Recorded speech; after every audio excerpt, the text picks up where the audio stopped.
Muy buenos días, queridos alumnos, queridos estudiantes de nuestra modesta casa de estudios de Uribe School de segundo año de secundaria. ¿Qué tal? ¿Cómo están? Espero que se encuentren bien y que también pues a la par estemos expectantes al cierre de este año eh, que nos ha tocado vivir a cada uno de nosotros diferente, ¿no? Diferente, con muchos percances y contratiempos, pero en el marco de que todavía podemos seguir o salir adelante, que es lo más importante. Queridos estudiantes, queridos alumnos, quien les habla, su profesor de Historia Universal, llega a ustedes a través de este medio, primero para saludarlos, segundo para decirles que espero que se encuentren bien en casa, tanto ustedes con sus padres, y tercero para iniciar esta semana de repaso, semana importante para cada uno de nosotros, ya que vamos a tener que poner alguito más, un granito más de nosotros para poder culminar bien nuestras actividades académicas. No sin antes dejarles el mensaje del mes que nos ha tocado vivir con muchos cambios, muy diferente a otros años, donde estoy seguro que sé que cada uno de ustedes va a resaltar la empatía y la asertividad en casa para la celebración de la Navidad. Desde ya mis oraciones para ustedes. Y el mejor adorno de Navidad es una gran sonrisa. Y con este mensaje damos paso y damos inicio a este primer bloque, ¿no? De repaso número uno para los alumnos de segundo año de secundaria. ¿En qué consiste lo que vamos a explicar en este video? Vamos a hacer un repaso de los temas que hemos tocado durante todo el año, para empezar. Asimismo, de lo que expliquemos hoy va a venir en el examen, ¿no? Por ahí iremos lanzando una que otra posible pregunta que pueda venir en el examen final.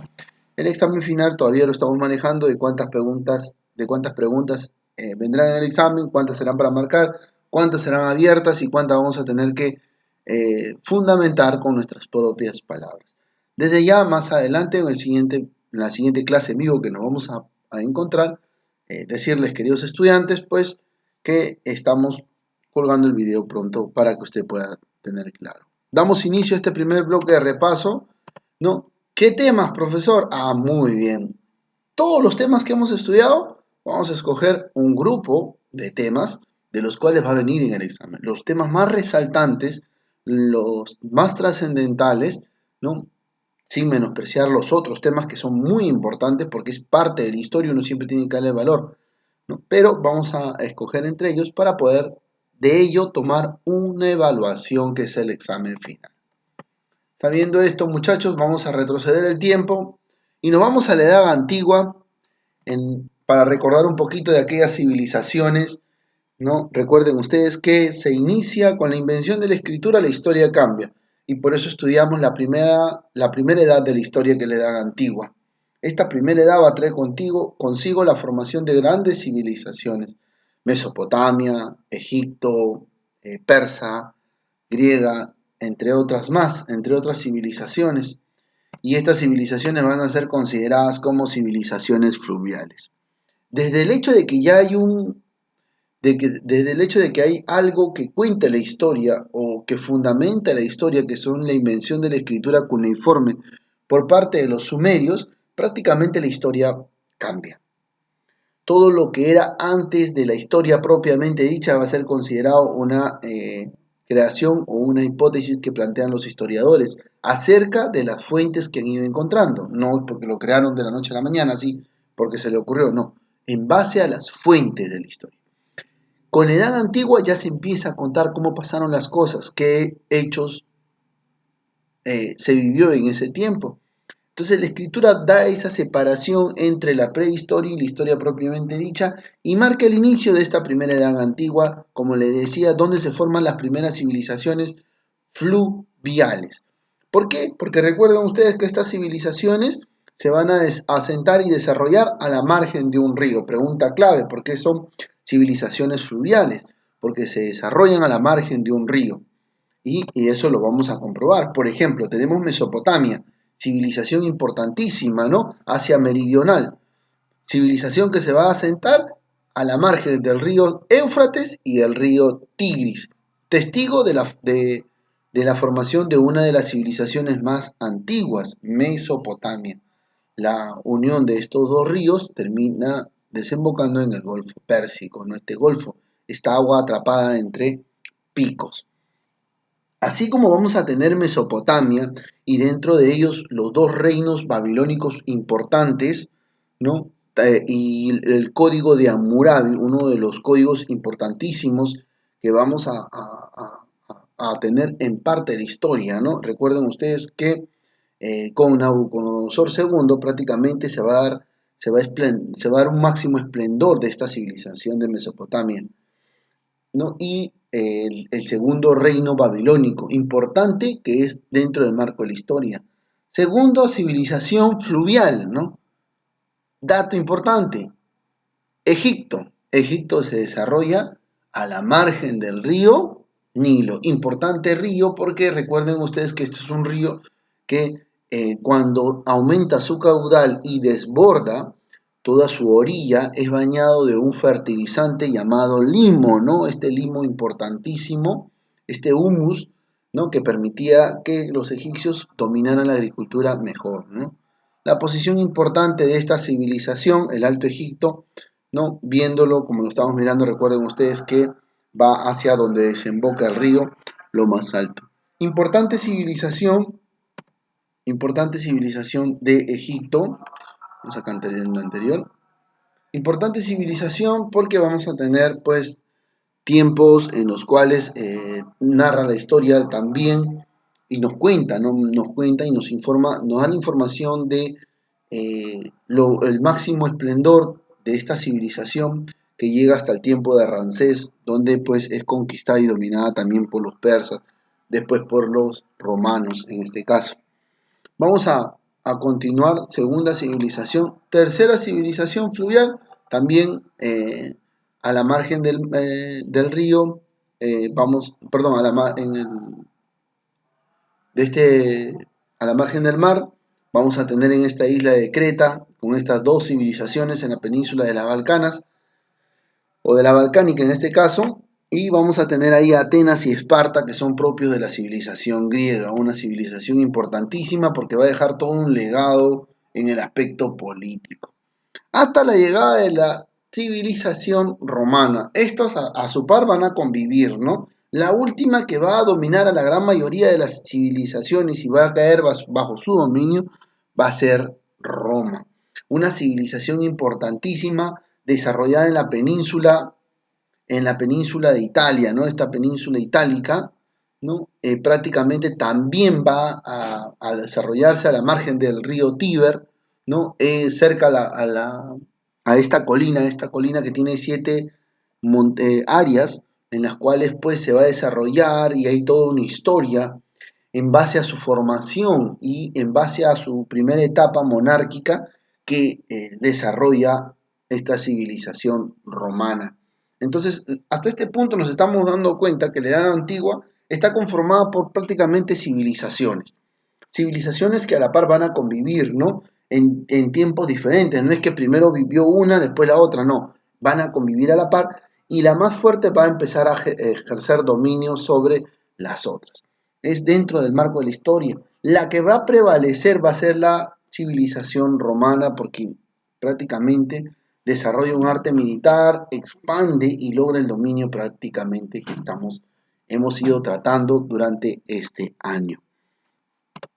Importante porque Roma prácticamente dentro del desarrollo histórico que va presentándose pues sus etapas, desde la etapa monárquica, desde el primer rey Rómulo hasta el último rey monárquico que es Lucio Tarquino, prácticamente este último cae, ¿no? Porque usurpa el poder asesinándolo a su suegro, asesinándolo, asume. Después, al caer esto, se va a instaurar la república con el Senado.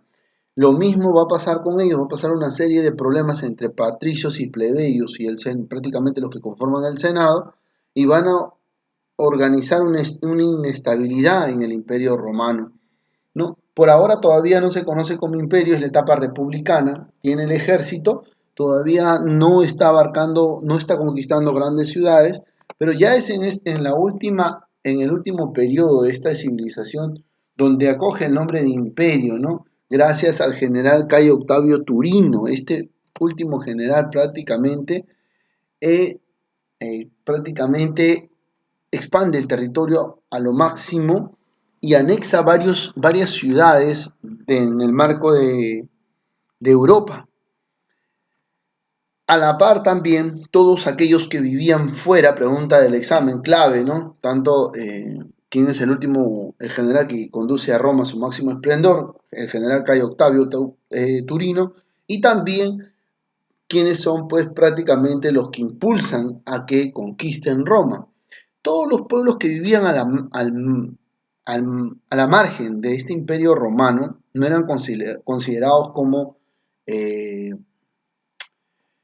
como parte del imperio, a lo contrario, estaban anexados, eran bárbaros, ¿no? Los romanos lo llamaban bárbaros porque incultos, sin lengua, ¿no? Hoy en día se sabe de que no, que tenían un lenguaje, tenían costumbres, tenían sus propias manifestaciones culturales, pero como no adoptaban el derecho romano, no compartían las mismas costumbres con los romanos, eran catalogados por eso, ¿no? Catalogados bárbaros.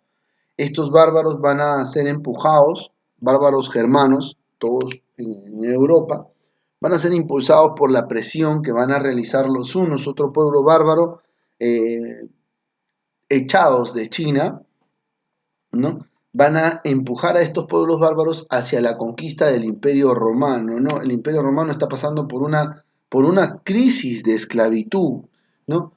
Había anexado tantos territorios que no tenía el manejo, segunda causa. La tercera causa va a ser que al anexar otros territorios vecinos a los territorios germanos de estos bárbaros, entre comillas, van a ir ocupando grandes cargos militares, ¿no? Y la gran parte del ejército romano estaban conformados por eh, hombres germanos, hombres bárbaros, entre comillas, ¿no? Por así decirlo. Entonces, era muy poca la estructura política de miembros eh, con origen como tal, ¿no? Que son propios dentro ¿no? Del linaje romano, por así decirlo. Esta situación va a generar muchos problemas hasta que Teodosio decide y opta por dividir el imperio en dos para una mejor administración y lo divide entre sus dos hijos. Las horas estaban contadas, Roma de Occidente ya está marcada, ya no es un solo imperio romano. Teodosio hace que surjan dos, ¿no? La nueva Roma, considerada como Roma de Oriente, y la Roma con capital en la península itálica, ¿no? Conocida como Roma de Occidente. Los bárbaros, eh, el tiempo pasó y fueron motivados a la invasión, así que empezaron a penetrar el territorio romano hasta conquistarlo, invadirlo en muchos tiempos y lograr saquear, ¿no? Fueron pueblos que habitaban fuera de los límites de las fronteras, el punto clave, pregunta de examen, y se clasificaron como lo tenemos en germanos y asiáticos, ¿no? Dentro de los germanos van a destacar los anglos, sajones, vándalos, visigodos, ostrogodos y los flancos y los francos. Pregunta clave también, ¿no? ¿Cómo se clasificaban los bárbaros? Los asiáticos van a estar por parte de los hunos, como les digo, los que van a hacer presión a que los primeros en invadir Roma van a ser los germanos, ¿no? Impulsados por los hunos a querer invadir Roma. Logran invadir, logran saquear prácticamente, ¿no? Pero, como les diga, otra causa más de estas invasiones bárbaras que se van a dar, una de las primeras oleadas de las invasiones bárbaras, porque va a haber una segunda oleada, ¿no? Van a haber, uno, por la sobrepoblación germana, va a haber un aumento de la población, dos, el espíritu guerrero, la crisis que les hacía mención yo del imperio romano, que estaba viendo una crisis de esclavos, no había esclavos, y otro que también les he mencionado, que es la presión de los hunos, ¿no? En Germania en el siglo IV al siglo V. Estamos viendo prácticamente la decadencia de lo que es Roma de Occidente, y este hecho importantísimo dentro del marco de la historia marca el fin de la Edad Antigua. Las invasiones bárbaras marcan ese fin de la edad antigua y marcan el inicio de una nueva edad, que es la edad media. ¿No? Acá tenemos el mapa cómo fueron expandiéndose por toda la península hispánica, la península itálica y todo. El caso curioso solamente es el territorio de Roma de Occidente el que cae a mano de los bárbaros y marca el inicio de esta Edad Media, ¿no? En el marco del siglo V al siglo XV. El siglo V considerado dentro del marco de la Alta Edad Media, ¿no? Y es prácticamente donde marca el inicio marca el fin del mundo antiguo y marca el inicio de un tiempo importantísimo para la historia, la segunda edad de la historia, ¿no? Y esta segunda edad de la historia, que es la Edad Media, termina con un acontecimiento que es la caída de Constantinopla o la caída del Imperio Bizantino, ¿no? En 1492 con el descubrimiento de América y otros hechos que están relacionados al fin de la Edad Media. Durante este periodo de la Edad Media vamos a tener dos tiempos importantísimos, ¿no? Del siglo V al siglo X, considerado de la Alta Edad Media, y del siglo XI al siglo XV, prácticamente la Baja Edad Media. Y durante esta Edad Media vamos a tener imperios medievales. ¿Qué imperios medievales vamos a conocer? Hemos aprendido durante este tiempo. Hemos aprendido el imperio bizantino, propio de la Edad Media, como total, el imperio musulmán, el imperio carolingio y qué cultura prácticamente. Hemos aprendido de la cultura medioevo. Y hablar de la cultura medioevo, ¿no? O medieval es hablar también del feudalismo, ¿no? Un dato importantísimo, ¿no? Pregunta del examen, ¿no? ¿Cuáles son los imperios medievales? Usted tiene que responder el imperio bizantino, el imperio carolingio, ¿no? Y el imperio musulmán. Estos tres imperios importantísimos de la Edad Media van a modelar los hechos históricos en el marco del siglo V al siglo XV. Importante porque prácticamente se van a fijar las monarquías, como también se va a fijar el tiempo del señor feudal y el feudalismo. Vamos a conocer esto. Recuerden ustedes que Teodosio divide el imperio en dos y este a la vez lo reparte entre sus hijos, dos de sus hijos, vamos a ver acá, ¿no? Y esto prácticamente una nueva organización en otro territorio, llamado Constantinopla. Hasta ahí estamos claros. Se dividió el imperio, se trasladó la nueva Roma vinieron un grupo de habitantes cristianos y fijaron las bases ahí. Empezó a organizarse este territorio, ¿no? Se organiza en base a una antigua ciudad griega llamada Bizancio, ¿no? Y es de ahí el nombre del Imperio Bizantino. Esta división prácticamente que se realiza ya cimenta la base de Roma de Oriente. Hasta ahí estamos claros. Después se va a fundar su capital, ¿no? En el año 330 después de Cristo, sobre esta antigua ciudad de Bizancio con el nombre de Constantinopla, en honor a Constantino. Características claves dentro de la economía, muy aparte de manejar la agricultura, la posición geográfica de esta nueva ciudad va a depender muchísimo del comercio. ¿Por qué? Porque va a manejar el comercio entre Oriente y Occidente. Y eso va a ser muy importante. Eso va a ser muy importante porque va a permitir que administre todo lo que sale y eso lo va a inclinar a este territorio a que elabore una de las primeras monedas para manejar el comercio. Y una de esas monedas va a ser el Bizanti de oro, ¿no? Pregunta clave del examen, ¿no? El comercio, la civilización el Imperio Bizantino fija la moneda llamada Bizanti de oro. En el aspecto político va a dar una organización, ¿no? Por provincias y en cada provincia va a poner un estratega o un jefe militar. Y el emperador no va a tener muchos picos o mucha división en la sociedad, ¿no? Tiene las temas que son las provincias, el jefe político que es el estratega y el emperador o Basilius que va a tener ese nombre como tal. Y el poder teocrático y absoluto, por si acaso, ¿eh? O sea, va a manejar la administración también de la iglesia. Pero recordemos un punto importante que en el aspecto religioso tenemos pues la práctica del cristianismo Y al caer Roma de Occidente, se va a originar entre los dos papas, porque va a haber un papa en Roma de Oriente, un papa en Roma de Occidente, que van a entrar como se dice, en una controversia, en una discusión. Por eso es que para el año 1054 se produce un cisma, el cisma de Oriente, dando origen, o sea, una división, cisma, una separación, una ruptura, ¿no?, de la unidad católica, dividiéndose en la Iglesia Católica Apostólica Romana y la Iglesia Ortodoxa griega. Y esta separación, a la larga, le va a traer muchas consecuencias a Roma de Occidente. En el aspecto cultural, recuerden ustedes que esta civilización del Imperio Bizantino viene con conocimientos de civilizaciones romana, griega, persia y árabe. Importante porque en el territorio. Hoy, actualmente, este territorio pertenece a Turquía, ¿no? La ciudad de Bizancio está actualmente en Turquía. La península, como tal, en el desarrollo de este imperio bizantino. La edad más importante del Imperio Bizantino va a ser la primera edad de oro, con Justiniano. Justiniano, un gran recolector de códigos, de leyes, ¿no? Forja la primera gran biblioteca de la información, en este caso Justiniano.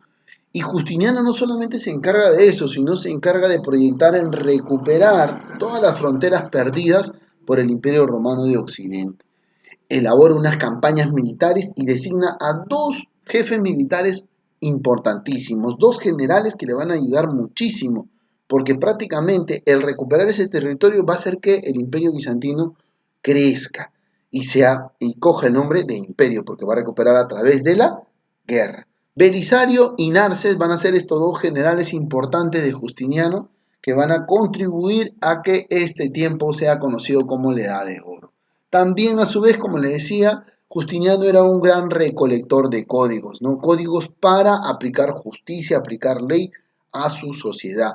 Dentro de ellos van a estar los codes que recopiló de las leyes romanas, las institutas, que son los comentarios e interpretaciones de las leyes. Después van a estar las pandectas o digestos, que es el manual de cómo actuar, y las novellas, que son las leyes nuevas hechas por él. Estamos teniendo, y hoy en día, entender de que mucho antes de la Basílica de San Pedro era la iglesia de Santa Sofía. Recuerden ustedes que Roma cayó. ¿Quién quedó como principal? La iglesia de Santa Sofía, donde estaba el Papa. Hoy actualmente es un museo, ¿no? Es un museo como tal, pero el esplendor de la parte arquitectónica de esta iglesia, que parece que estuviese flotando, ¿no? Y lo alto que es su cúpula a la vez, ¿no? 50 metros de diámetro, prácticamente 40 metros de diámetro, su cúpula es de manera espectacular, un trabajo arquitectónico impresionante, ¿no? Y hasta la segunda edad de oro del Imperio Bizantino, con Basilio II. Importante porque prácticamente va a restaurar todo lo que anteriormente un emperador, que era Heraclio, prácticamente va a desequilibrar, pero ya con Basilio II empieza a restaurar y da un surgimiento al aspecto político-cultural, ¿no? Él prácticamente ya inicia la recuperación de tierras perdidas. Uno de los territorios que pierde el Imperio Bizantino va a ser Jerusalén, y con Basilio II se inicia la recuperación de la Tierra Santa. Aportes importantes que nos deja esta civilización, ¿no? La recopilación de códigos del derecho romano, el impulso del comercio en el Mediterráneo, ¿no? Valorar la cultura greco-romana, que prácticamente esta va a impulsar el Renacimiento siglo más adelante, para el siglo XV, y sobre todo los nuevos estilos arquitectónicos como la cúpula y las pechinas, en este caso, las columnas que tiene el Imperio Bizantino. Tenemos el siguiente imperio medieval, que es el Imperio musulmán, ¿no? Que se desarrolla en la península, ¿no? de Arabia. En esta península testiga del origen de uno de los más importantes imperios medievales, que es el Islam, el imperio árabe, con su líder Mahoma, ¿no? Mahoma prácticamente nació en la Meca en el año 570, ¿no? Prácticamente considerado el profeta de Alá, el profeta de Dios, y tiene como su fundamento de este mundo, el Islam, de esta doctrina islámica, ¿no? Al Corán, ¿no? Como parte su Biblia, prácticamente dicho, ¿no? Él regresa como ese gran profeta después de haber estado en las montañas buen tiempo y empieza a predicar, ¿no? Y prácticamente él inicia toda una guerra santa musulmana en conquista de la Meca en el año 360 hasta su muerte, en el año 630, perdón, 360, vamos a corregir ahí, en el año 630 él realiza su guerra santa. 2 años después, 632, 2 años después, él muere. Sus seguidores, ¿no? Los califas y los omeyas van a continuar con su movimiento que él empezó y se va a cimentar las bases de este profeta de Dios, como se dice. ¿Qué significa el Islam? El Islam significa sumisión a la voluntad divina, pregunta clave, ¿no? Y tenemos un esquema de las características, el libro sagrado del Corán, ¿no? Y los 5 pilares que afirmaba Mahoma, ¿no? Que es la fe, la oración, el ayuno, la limosna y la peregrinación. Pregunta importante el examen también. Esta va a tener una religión monoteísta, como cual muy diferente a las otras civilizaciones del mundo antiguo que tienen politeísta, no monoteístas, van a creer en Alá nomás, en este caso. Y de aquí para adelante una línea de tiempo de lo que es cómo se desarrolló a la muerte prácticamente de Mahoma, quienes continuaron pues con ese legado del mundo árabe y sobre todo del Islam, ¿no? Desde el califato ortodoxo, el califato omeya, el califato abasida, que es el último que define su ciudad en Bagdad. Y prácticamente con ello se marca el impulso de un esplendor cultural, científico y filosófico importante dentro del marco de la historia del imperio árabe en este caso. Aportes importantísimos, la numeración moderna, ¿no? El álgebra, el uso del cero como tal, la geometría, ¿no? Y ellos van a practicar lo que son la medicina natural, la alquimia, ¿no? El origen y esto dan origen a la química, ¿no? Los ácidos, los jarabes, entre otros aportes más. Vamos a ir viendo como tal a un imperio nuevo que es el imperio medieval, el imperio carolingio. El imperio franco va a dar la desarticulación de este imperio, ¿no? Y la muerte de Clodoveo, que deja en el año 511, reina el reino franco, lo deja dividido en 4, ¿no? En Austrias, Neustria y Aquitania y Borgoña. Estos 4 reinos, porque son reinos, prácticamente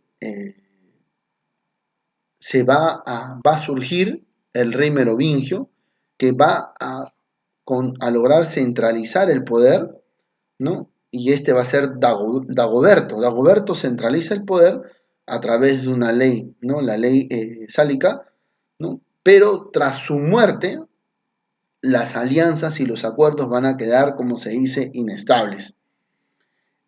Hasta la decadencia prácticamente, hasta que decaiga la última dinastía merovingia, ¿no? Y estos últimos van a hacer caer esta dinastía, ya que los reyes que van a dominar estos territorios van a pasar a ser catalogados como los reyes holgazanes.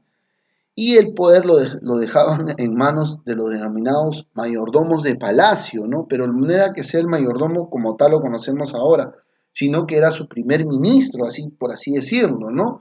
O prácticamente era su mano derecha, en ellos dejaba las decisiones del palacio. Así fueron dejando estas responsabilidades a estos mayordomos hasta la llegada pues de Carlos Martel, ¿no? Eristal, mayordomo de Austrasia al servicio del rey Tirrey IV.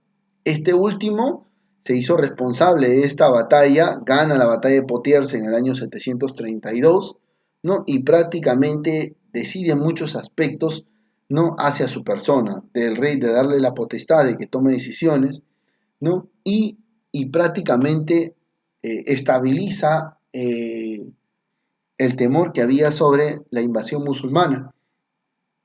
Hasta su hijo, Pepino el Breve, de Carlos Martel, él va a continuar eso, él va a derrocar al último rey holgazán. Este último va a definir pues lo que va a designar de aquí en adelante, ¿no? De lo que se conoce como el Imperio Carolingio, ¿no? Por otro lado, los lombardos, recuerden ustedes, estos germanos que se van a asentar en el territorio de la península de Italia, va a definir muchísimo. Prácticamente este rey Pipino el Breve va a ir apoyando a la iglesia, prácticamente a la iglesia católica. Entonces va a designar muchísimo lo que va a pasar de aquí en adelante. El hijo de Pipino el Breve, Carlomagno, ya prácticamente va a ser el que va a organizar estos estados y va a dar paso al surgimiento del Imperio Carolingio. Carlomagno, católico, devoto como tal, ¿no? Va a ser prácticamente, va a apoyar a la Iglesia Católica, ¿no? Y va a apoyar a este Papa Adriano I a poder controlar las amenazas por parte de los lombardos. Y después él prácticamente va a hacer toda una lucha de protector de la Iglesia Católica hasta la llegada del Papa León III, donde prácticamente a él se le va a atribuir eso, ¿no? Se le va a dar la corona un 25 de diciembre en el año 800 en Roma, y esto va a firmar una alianza político-religiosa eh, con este imperio, que es el Imperio Carolingio, y le va a designarse como emperador de Roma en este caso. Entonces se va a dar todo un impulso, ¿no? Y esto va a generar, pues, que se vuelva emperador, ¿no? Con otro nombre que es Carlo Augusto Sacro, emperador romano de Occidente.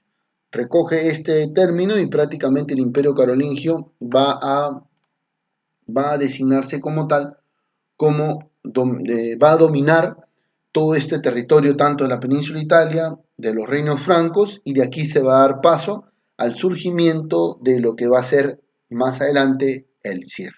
Bueno, chicos, hemos escogido estos temas para esta primera parte. En la siguiente clase vamos a nosotros a continuar con la otra parte de los contenidos que van a venir en el examen final. Desde ya, muchísimas gracias, gracias por su atención, cuídense mucho, muchas bendiciones y que Dios me lo bendiga a cada uno de ustedes.